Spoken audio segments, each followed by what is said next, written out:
I've always been a logical and curious kind of person. I mean, that's just my personality. I remember when I was little, my parents gave me an electric train for Christmas. And then a couple hours later, my dad finds me in the garage, and I'm throwing the locomotive against the cement floor, trying to break it open. He said, "What are you doing?" And I said, "Well, I'm just trying to figure out how it works." I mean, my parents, because of all the why questions I would ask, finally went out and said, "Here," and they bought me an encyclopedia and said, "Look, the answers are in there. Go look for them. Go find them yourself." I mean, that's just the way I was. And so I guess it's natural that I would become a journalist, because journalists are looking for facts, they're looking for evidence, they're looking for data, they're looking for something that they can publish in the paper and have confidence it is true. Lee Strobel earned a Master of Studies in Law degree from Yale Law School and is the former legal editor of the Chicago Tribune. He is the best-selling author of several books that explore the evidence for the Christian faith. I guess given my curiosity, it's not surprising that when I was in high school, science was my favorite topic. Because there the teachers actually encouraged me to like cut open frogs and find out how things work, which I thought was great.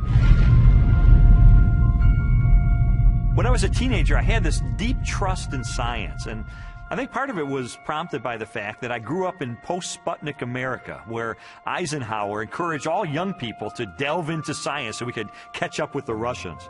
So to me, science sort of represented the empirical, the hard facts, the things that could be proven experimentally, and that was sort of the way in which I looked at life. I thought people who had faith, people who believed in supernatural things like God, I saw that as a sign of weakness because, you know, do you have any data to back that up? In the autumn of 1966, Strobel's interest in science led to a life-changing decision. I can take you back to the exact spot where I was sitting. It was in the third floor, overlooking the asphalt parking lot. I was in the second row, the third chair from the front, when my biology teacher recounted in great detail this experiment that had been conducted in the early 1950s at the University of Chicago. This experiment that impressed Strobel so deeply was one of the most famous in the history of science. In 1953, Stanley Miller, a graduate chemistry student, tried to demonstrate how life first emerged on Earth. Miller attempted to reproduce the Earth's early atmosphere. He pumped hydrogen, methane, ammonia, and a small amount of water vapor into a maze of glassware. Then sparked the gases with electrical discharges to simulate lightning. After 5 days, he discovered what he had hoped for: a few simple amino acids, the basic building blocks of living organisms, had collected in the dark residue at the bottom of the glass. Many hailed Miller's experiment as proof that essential components of life could have formed in the oceans of the Earth billions of years ago. The philosophical implications of Miller's experiment were instantly obvious to me. And for me, it was a eureka moment because I heard this and I thought, wait a minute. If you can show scientifically that life can emerge without any outside assistance, if life can emerge just from naturalistic circumstances, then God was out of a job. From there, the acceptance of Darwinian evolution, and full-blown atheism for that matter, was pretty easy. Because if living organisms could emerge by themselves out of this primordial soup without the assistance of any kind of a god or supernatural intervention, then they certainly could develop naturally over the eons into more and more complex creatures, just as Charles Darwin theorized in his book On the Origin of Species. As Strobel embraced Darwinism and its atheistic implications, he was surprised to discover that many Christians believed their faith was compatible with Darwinian evolution. There's no way you can harmonize neo-Darwinism with Christianity. I could never understand Christians who would say, well, you know, I believe in God, and yet I believe in evolution as well. You see, Darwin's ideas about the development of life led to his theory that modern science now generally defines as an undirected process, completely devoid of any purpose or plan.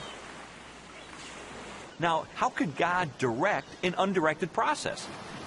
How could God have purpose and a plan behind a system that has no plan and no purpose. It just does not make sense. Didn't make sense to me in 1966, and it doesn't make sense to me now. In 1972, Lee Strobel married Leslie Hurdler. 5 years later, Leslie, an agnostic, became a Christian. And I thought, this is divorce. This is going to be the end of our marriage. But all the negative things I expected to happen in her as a result of her newfound faith, they didn't happen. And instead, I saw positive changes in her values and her character and the way she related to me and the children. And I thought, wait a minute. She is attributing this to God. And I don't believe God exists. And so that was the main thing that prompted me to say, maybe I need to really investigate this and get to the bottom of this and determine, is there really any rational way I could ever believe that this kind of a God really exists and really causes this kind of transformation in a human being? And so I decided to use my legal training and journalism training, my scientific curiosity, to systematically investigate, is there any credibility to the Christian faith? Because science had played such an instrumental role in his turn to atheism, Strobel embarked on an investigation of major discoveries in biology, chemistry, cosmology, and physics. His studies spanned more than 20 years and included interviews with scientists and scholars as he sought to determine for himself what these discoveries implied about the reality of a creator. Throughout his inquiry, one question remained constant. Does the evidence uncovered by contemporary science point us toward or away from the existence of God? Two-time Nobel Prize winner Linus Pauling once said that science should be the search for truth. And that's what I wanted to do. I didn't know where the evidence was ultimately going to take me, but I really did want to know the truth about God. And what I found shocked me, and it stunned me.